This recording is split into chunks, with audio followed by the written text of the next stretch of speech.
Hello friends, welcome to my channel Sam John. आज मैं आपसे एक नहायत ही अहम बात करूंगा। उस शख्स के बारे में जो शख्स खुदा से नहीं डरता। उस शख्स की पहचान क्या है?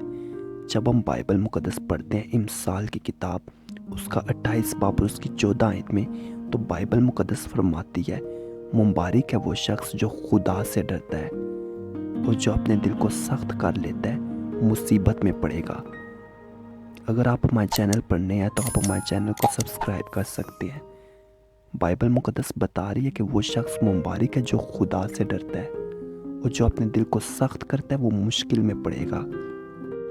मिसाल के तौर पर कोई ऐसा शख्स जो कोई भी गुनाह करे, बदी करे, बदकारी करे, खुदा के ख़िलाफ़ बगावत करे या कोई भी गुनाह करे, उसको उस अहम मौके पर इस बात की याद नहीं आती कि हाँ, मेरे सर पर ज़िंदा खुदा भी है, बल्कि वो अपनी ख्वाहिशों में ही खुश रहना चाहता है। ऐसा शख्स खुदा से नहीं डरता। इसकी निस्बत दूसरा शख्स, जो शख्स गुनाह करने लगे और उसको इस बात की याद आ जाए कि हाँ, मेरे सर पे एक ज़िंदा खालिक और मालिक भी है, इस कायनात का खुदा भी है, वो शख्स खुदा से डरता है। इस तरह से हम अपनी ज़िंदगी को परख सकते हैं और इसीलिए बाइबल मुक़द्दस फरमाती है, मुबारक है वो शख्स जो खुदा से डरता है और जो अपने दिल को सख्त करता है, मुसीबत में पड़ेगा। और बाइबल मुक़द्दस फरमाती है, खुदा का खौफ धनाई का शुरू है।